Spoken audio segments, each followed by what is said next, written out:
I am here at the 2024 Inside Out Festival. It has been an amazing weekend, so many amazing films. I have so much to talk about. I've got a lot of thoughts, so we're going to connect those dots. Garth Pop Culture. Shorts. Right off the bat, I love the display featuring Vito Russo's book, The Celluloid Closet, along with VHS, DVDs, and posters representing classic queer films. The screenings I attended were excellent, and I made some notes. A Big Gay Hairy Hit, Where the Bears Are the documentary, covered how a group of friends working in Hollywood created Where the Bears Are as a web series, partly in response to having ideas rejected for being too fat or too gay, and noticing a lack of representation on screen. And in mentioning some of the few things that did showcase bears, they referenced the film Bear Cub, which I saw at Inside Out nearly 20 years ago. And my friend turned to me at that screening and said, "Oh my god, you're a bear." And at the time, I was mildly horrified. So it felt like a full circle moment to be watching this documentary in 2024, being comfortable in my own bareness. And I mean my identity as a bear, because I was wearing clothes in the theater. Next up is Spark, with Danell Leyva, Theo Germaine, and Vico Ortiz in a twisty time loop drama about getting stuck in self-destructive cycles. I almost did a backflip when I met actor and Olympic medalist Danell Leyva, and I had to balance how much I was beaming because I've appreciated his work since watching him in the Summer Games.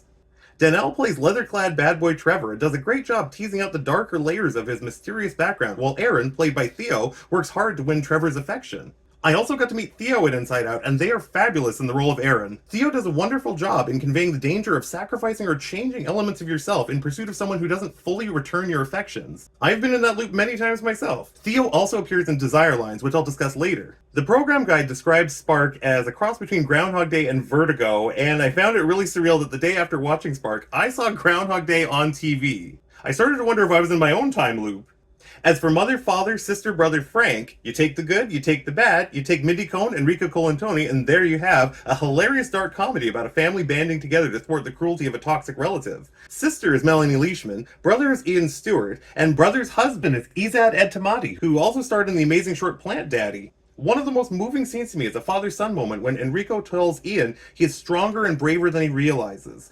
I don't want to spoil too many details or Enrico will just shoot me, or he'll send me to Mars. And those are the facts. But I will say, director and writer Caden Douglas mentioned that the toxic relative is also a metaphor for facing the fears you have in life, in particular when they build up in your own head. Next up is the shorts program Showstopper, and everything featured was fabulous, but Fanatic won my heart, with Andrew Chappelle and Devere Rogers starring as early 2000s boy band 2-in-1 with their song Number One Daddy. The references to American Idol and boy bands of the era were spot on and hilarious, even when that humor tended to go into some darker places. Add in Caroline Rhea from Sabrina, and you have a cocktail of nostalgia with a gay twist. The next shorts program I saw was F the Pain Away, and the standout in that series was Merman, showcasing nurse, civil rights activist, and leather enthusiast Andre Chambers. The short is equal parts inspiring, emotional, and harrowing, especially when Andre relates his experiences with racism. One moment that stood out to me was when Andre enters a leather contest, and he has the realization, and I'm paraphrasing here, that it's not about how hot you look in the jockstrap, it's about the confidence you have in your own skin. That is such a powerful and important sentiment we should all take to heart.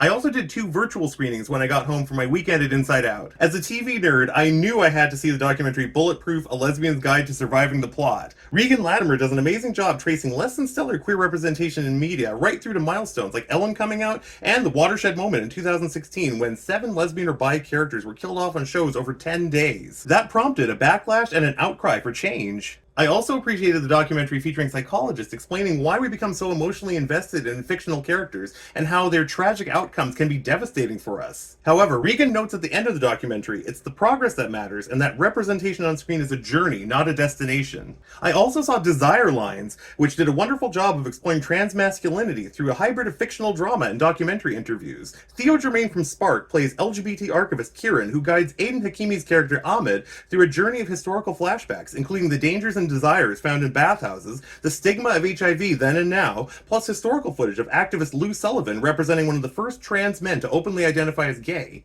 I learned a lot from Desire Lines, and I love that the film starts with Sylvester's disco version of You Make Me Feel Mighty Real, and ends with a moving piano ballad reinterpretation over people celebrating and exploring their desires as their authentic selves. I can't describe how special it was to see all these screenings, especially the weekend in person, surrounded by film lovers of all stripes celebrating queer cinema.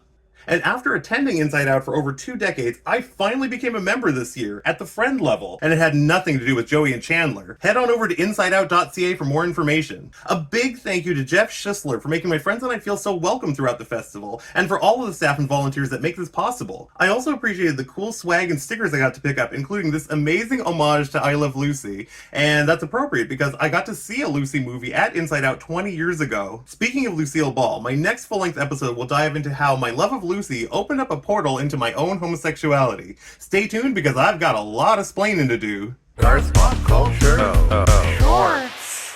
Head on over to YouTube and check out full episodes of Garth's Pop Culture O.